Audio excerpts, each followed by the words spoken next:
Welcome to the Rapid Recap. It is November 19th, 2015. I'm Sasha Evdokov, and this week's discussion is going to be about trading stocks without fear, the overlooked goal of any trader, really.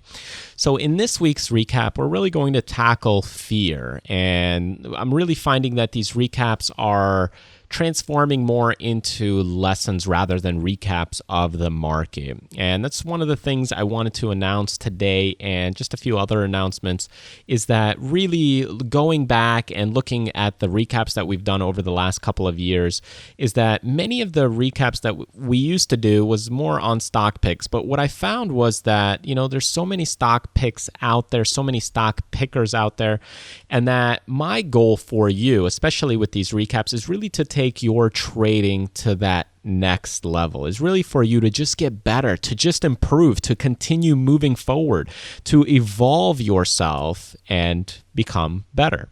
Whether that's in just managing your risk, managing your money, picking stocks, whatever it is. And some of those things have nothing to do with actually looking at the market. Some of those things are internal. And that's what we'll be tackling on this week, which will be fear.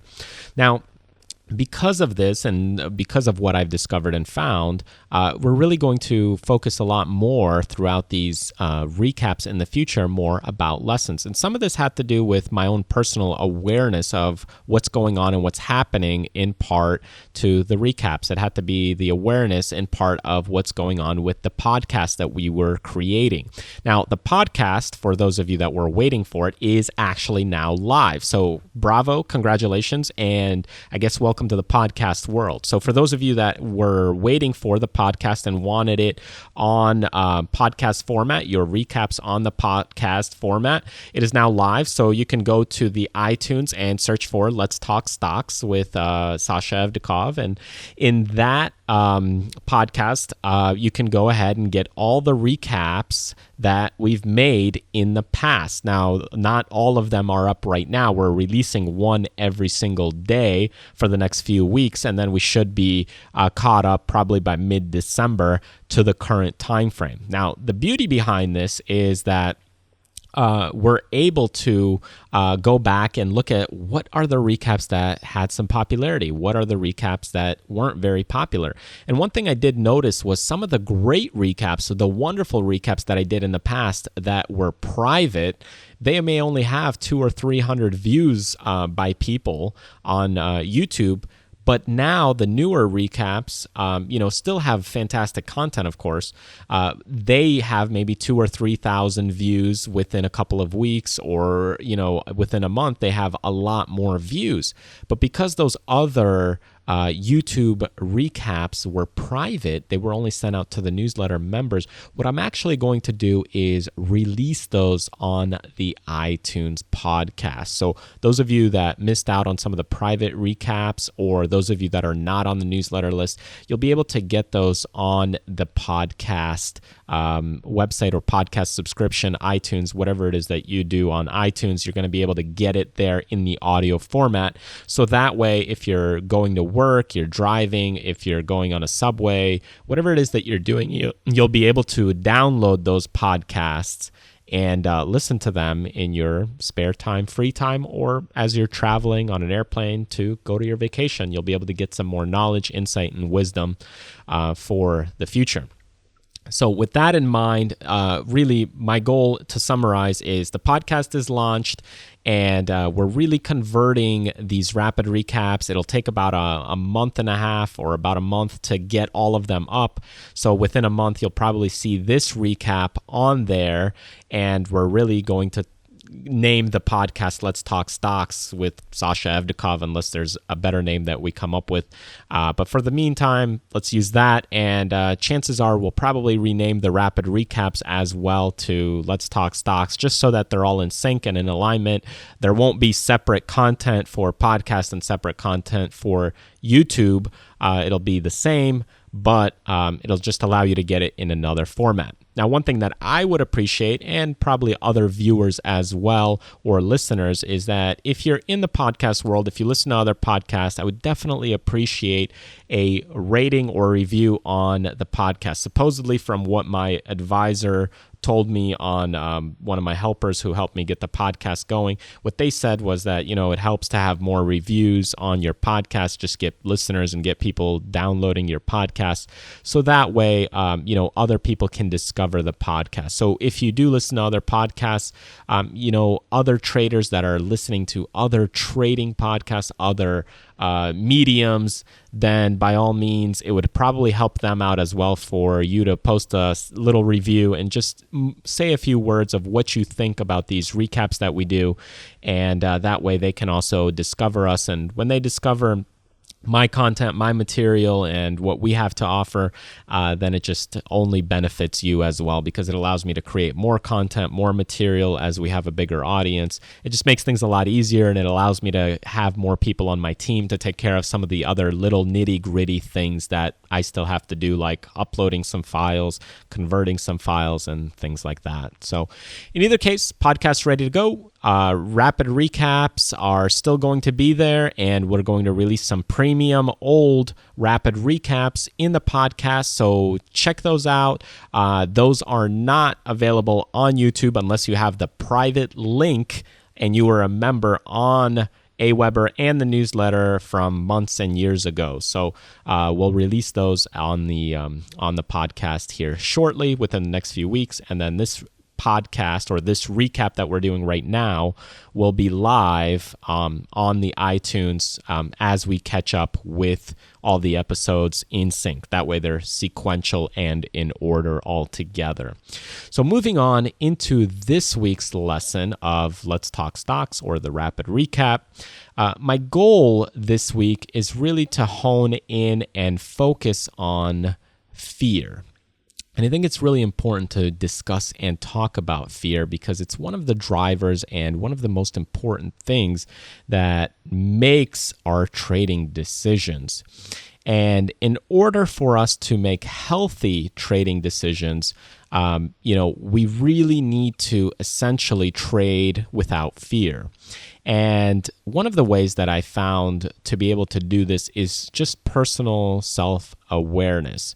Now, as we get into the subject of fear, there's a lot of deeper things that we can get into when talking about fear. You'll go down the path of discussing emotions, and you'll go back on the path of talking about feelings, which are basically a subset or tie into emotions. So there's a lot of areas and avenues and things that we can get into as we start talking about fear and emotions. And then you also have the positive of fear and the negative of fear. So for example, in the business world, what we like to do is talk about the fear of success or fear of failure. So when you have someone that's fear of failure, well, that's basically someone doesn't get up and go. Someone doesn't get up and make a trade because there's fear, or they're scared to fail on that trade.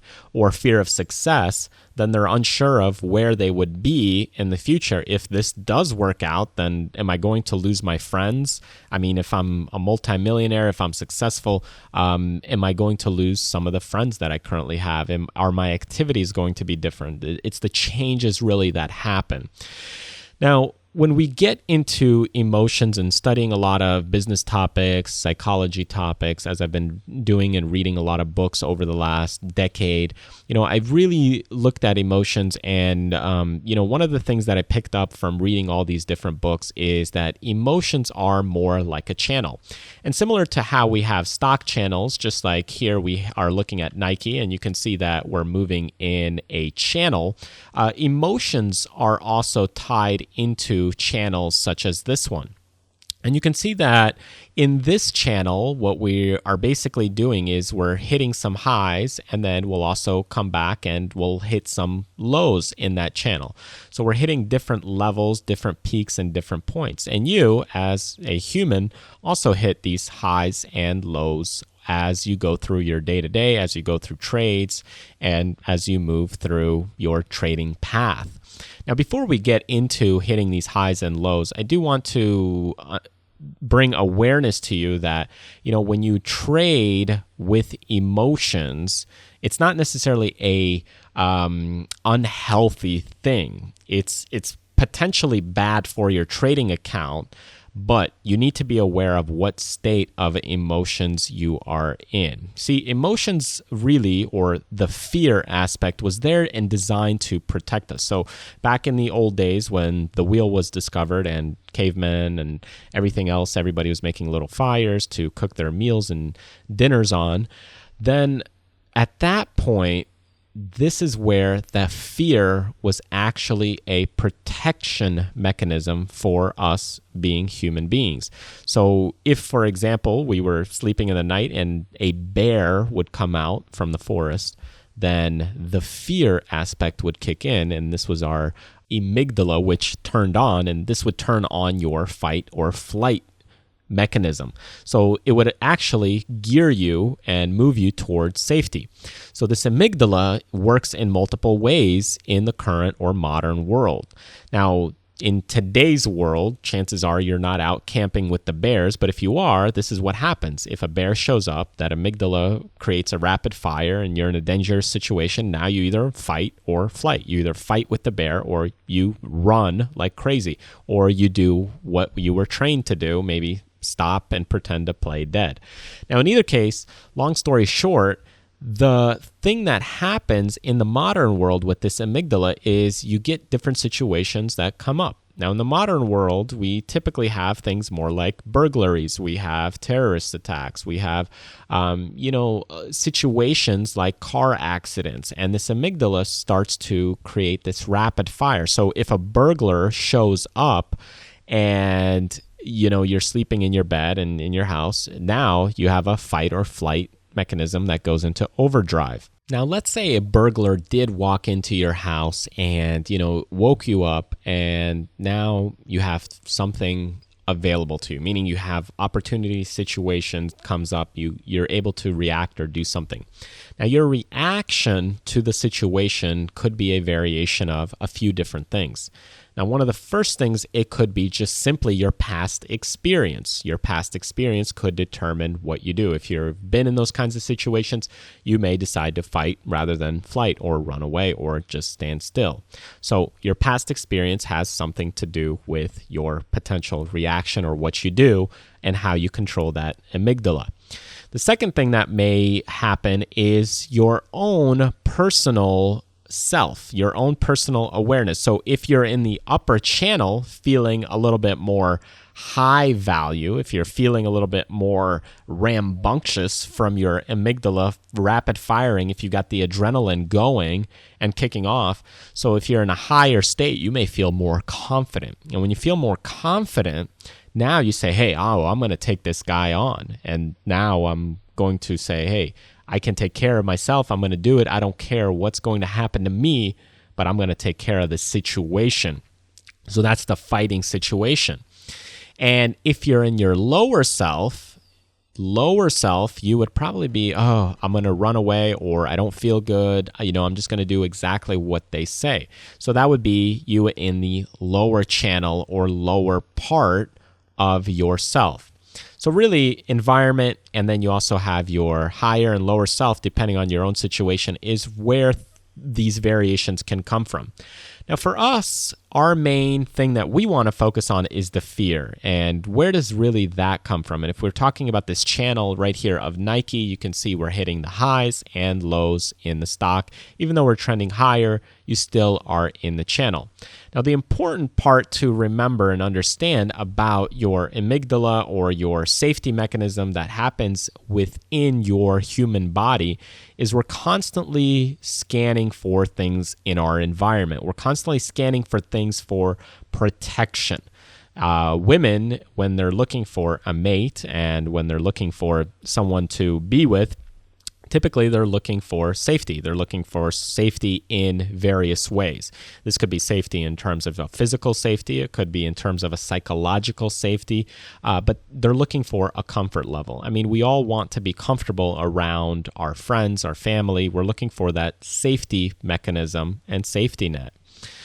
Now, that safety net has a lot to do with our decisions. It has to do a lot with what we do with our money, what we do with our time, what we do in terms of choosing a restaurant. if we don't feel safe at a restaurant, if we look at a restaurant and there's mice or rats that are going on and walking out of that restaurant or crawling out of that restaurant, the primal thing that we're looking at is it safe to eat?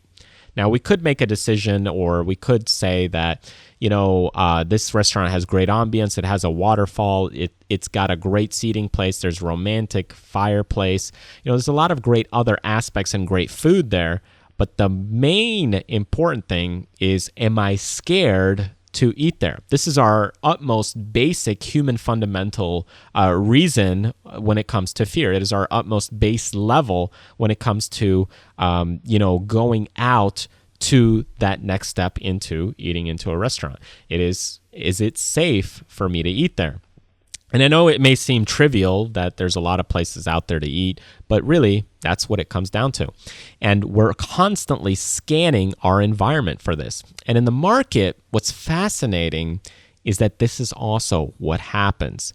So when you're looking at trades, as you start making trades, you're constantly looking and scanning. And for those of you that are new to trading or just putting on your first few trades, your brain and your mechanism is constantly scanning for, number one, trade opportunities, and number two, you're scanning for a safety net. So before you even get into a trade, let's just backtrack a little bit. Before you even get into a trade, you're looking for a safety play. You're looking for, where can I be safe? Where can my money be safe?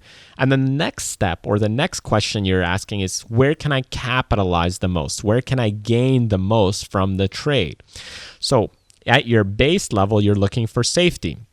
And if that's your base level, then that's what we're always looking for a scan. Now, once you get past that safety mechanism, beyond that fear, and you already feel safe, you go ahead, you make a trade, you execute that trade, and now you're in the trade. Now, what's happening to your brain? What's happening to your mindset? Now, again, you're looking for safety. So as that stock powers higher, you're like, wonderful, great, I'm feeling good about my trade. And now you're in your higher self. You feel good. There's a lot of different books out there that are about the higher self and the lower self. If you just take a look at, self-help books, if you look at motivational books, there's a lot of different things. And the higher self and the lower self is, as we mentioned, like this channel. The upper part of this channel is, think of it like the higher self. Or if we break it down on this channel in Nike, let's say the 135 level is the higher self and 130 or 120 is the lower self. So as we are in the trade now and this stock powers higher and it moves higher, we're feeling good. We're in the higher self. We feel good about ourselves and we feel good about that trade.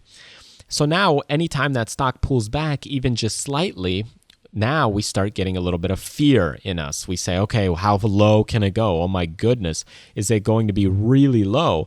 And we start getting this fear kicking in and our amygdala starts running wild.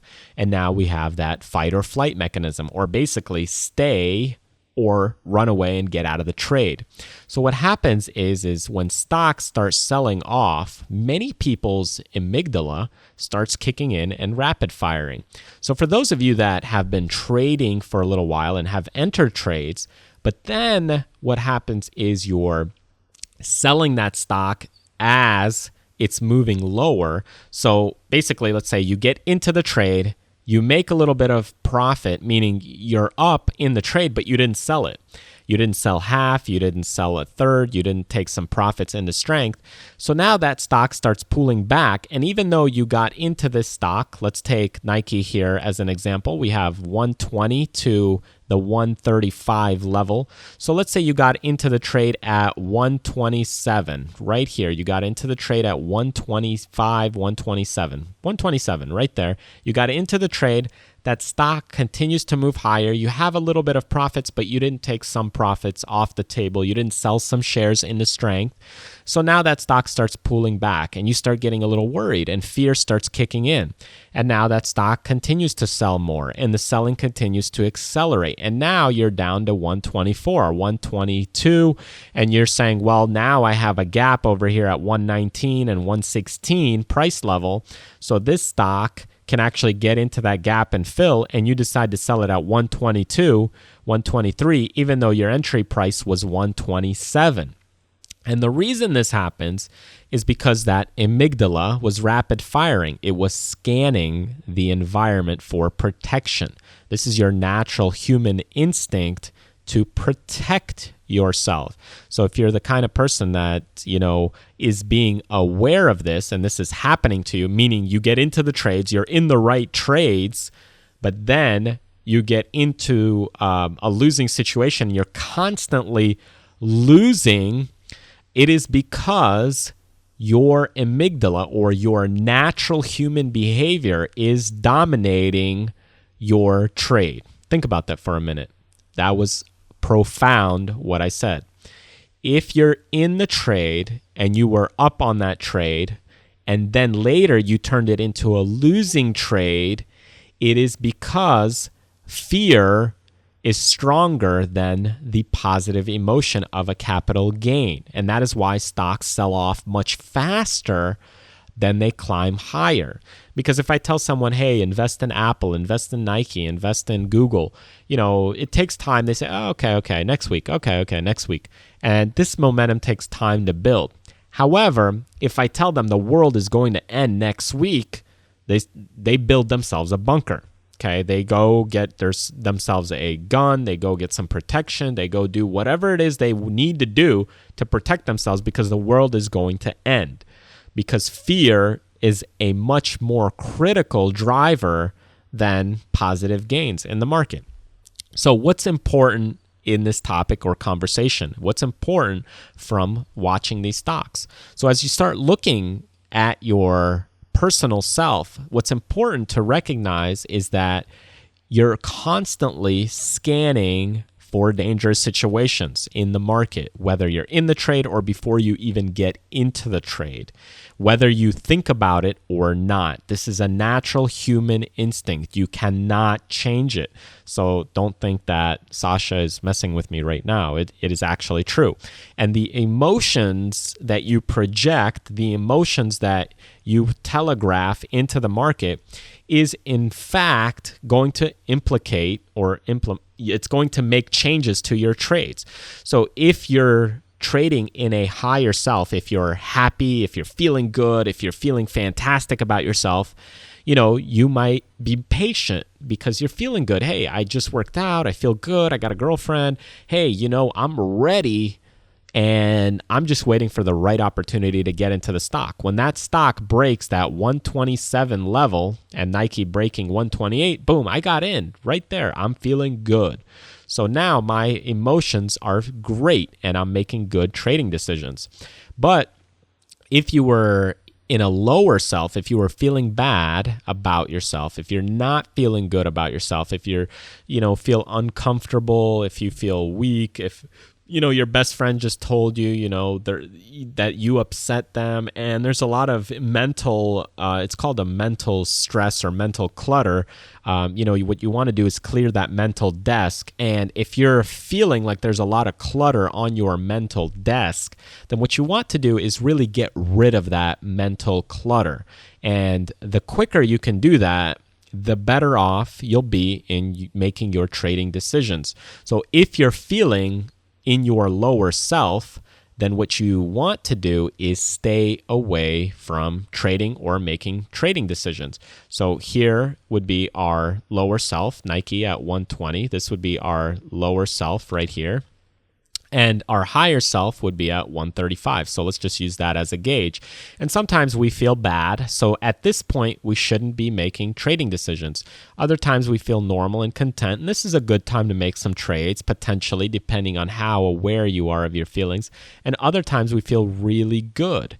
And when you're at these higher peaks, you want to watch your emotions at where it is you're making the best trading decisions and the best trading that you're doing. for me personally, I make the best trading decisions when I'm actually not at my highest self and not at the middle point and not at the lowest self, but actually right around that 70% level. So I make my best trading decisions when I'm feeling, pretty good, but not overly confident. If I'm feeling overly confident, let's say I'm feeling really good and really confident way up here at that 135 level, then my trading decisions are sometimes overconfident and just, a little sloppy at times because I feel too good about my trades. So instead, I'd rather be a little more humble about it, and that's when I make my trading decisions. So looking at yourself when getting in and out of stocks, when making your trades, it's important to start recognizing when you are in your higher self personally and when you are in your lower self, because that fear factor is going to dominate you. It's going to transcend into your trades. It's going to move into your trades. It's kind of like, when you're around an animal, like a cat or a dog, when you're around an animal and you're feeling scared, you're feeling, you're crying, you're nervous, whatever it is, animals can sense these things, and those energy vibes, they rub off on the animals. And in trading, what you don't want to do is you don't want to make trading decisions when you are in your lower self, when you are upset, when you are feeling bad about yourself.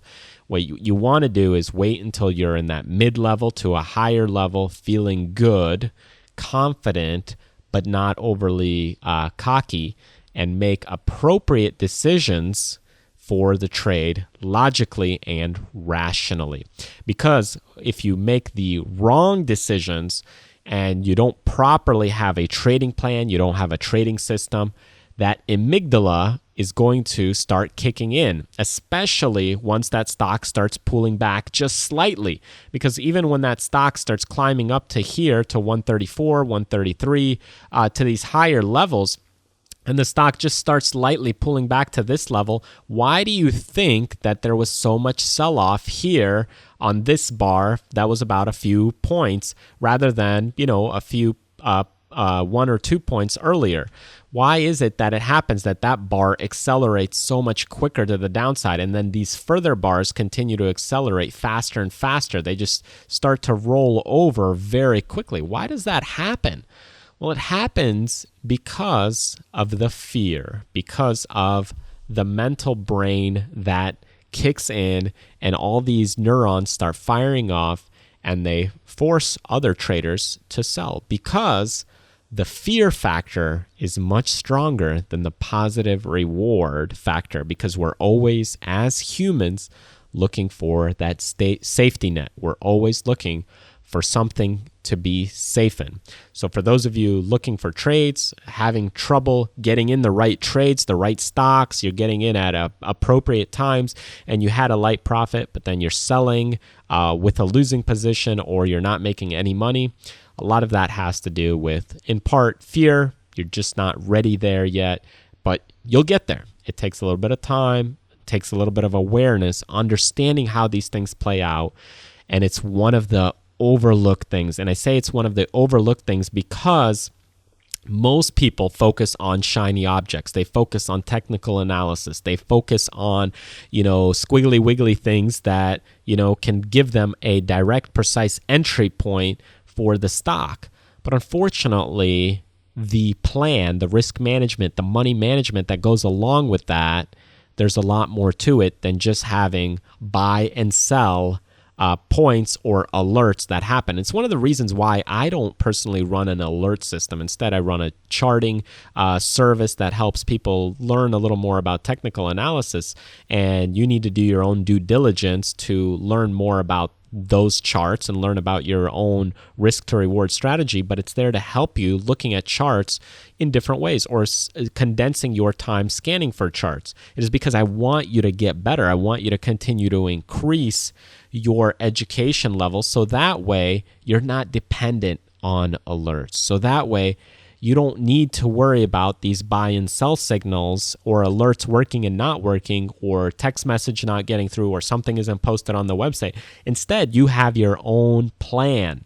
You have your own knowledge to be able to make your trading decisions. And that's what I want you to have. I want you to be confident enough to make those decisions on your own. And it takes time to get there.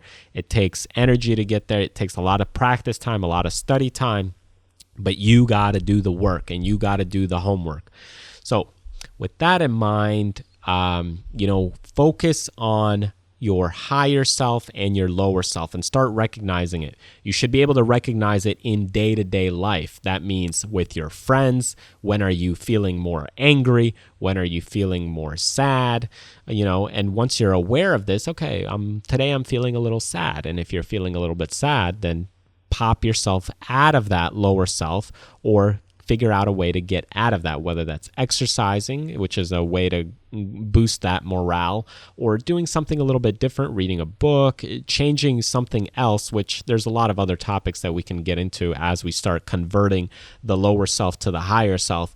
But start looking for being aware of what level or area you're in first. Are you in the lower self or are you in the higher self? And once you're able to spot that, that's where you'll be able to start being better at trading decisions. You'll start being better at, hey, am I selling too early, getting out of a stock too late? Is fear taking over my trade, and am I selling it because I'm really scared to lose? And a lot of times this is what happens. And that's what happened to me for many, many years, is that the fear would kick in, safety net, and it's just part of human nature because you need to be going against the grain in the market. There's a lot of things that you have to put together to make it work. And this is one of those things because you need to be aware of all these situations and this fear that comes up. So before we conclude the rapid recap here, or the Let's Talk Stocks session, the lesson, I do want to talk a little bit about the market. We'll just talk about the Dow Jones or the diamonds here. And one thing about the market, and just looking at the market here, we're at the basically 172 to the 183 level. And I talked about this a few weeks back, talking about what we could do. We could pop higher, come back, retest it. And that's actually exactly what we did. There's a few other variations that I mentioned that could happen, was that we could have continued to sell off further, which I would have preferred. We could have continued to power higher and blast through this 182 level on the diamonds. But so far we haven't done that. So right now we're kind of consolidating here. We bounced and retested this level. So chances are, between 2015 or most of 2015, we stayed in that range and this channel, and it's been a sideways market. So it was more of a stock picker's market, and the S&P, looking at it, very similar in that way as well. So really more of a stock picker's market, and that's kind of where I'm at. We still have certain specific stocks that we still hold on to, like the Googles, as you noticed right here, still moving well and holding up well. We did have a little bit of a sell-off there this last week, but these big stocks, and after they power, like let's say some of these stocks, they power 30 points, a 10-point sell-off, even on a stock like Amazon, is not anything crazy. It's not major. So you can see how these stocks, they power higher, and then what happens? The fear kicks in, the amygdala kicks in for everybody, and they start selling. And these stocks, they have great personalities. They have fantastic personalities. They'll go beyond that support point, just like Amazon here, going below that 630 price level and going down to 622, almost a 9-point spread just right there on the hourly. And then they'll pop higher and then continue moving higher for a 43-point gain from those lows. So you have to have large stops in place for these higher priced companies. And that includes the Pricelines, the CMGs, Chipotle's, all these higher companies. You have to have larger price spreads for your stop to be profitable. And you need to be taking profits in the strength, something that we talked about in the risk and money management section of the previous week's lesson. So otherwise, what's going to happen is your fear is going to kick in. You may have a stop somewhere here, you get out, and boom.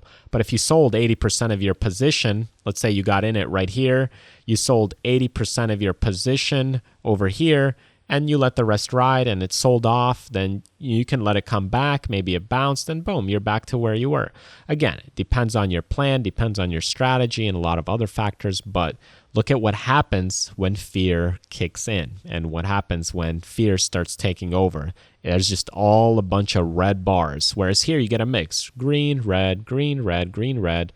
Okay, but here, boom, all red bars. Okay, Baidu has been holding up well since breaking out this point. Then we had Netflix. We got into Netflix as well right here after breaking this resistance line and holding about half the shares and half the position now. So we already took half our profits off. And if it comes back to right here, 114, let's say 65, we're out. But we traded that one this week. CMG with the earnings, you see what happens here. We were looking for a short position, but because of earnings, you want to avoid stocks that are waiting for earnings. And the news catalyst, this is what happens with news catalysts, things that pop these stocks, they can pop higher and stop you out real quickly. But, with these larger stocks, you got to give them a little bit extra room. All right, so thanks again for joining me in this week on the recap or the Let's Talk Stocks lesson.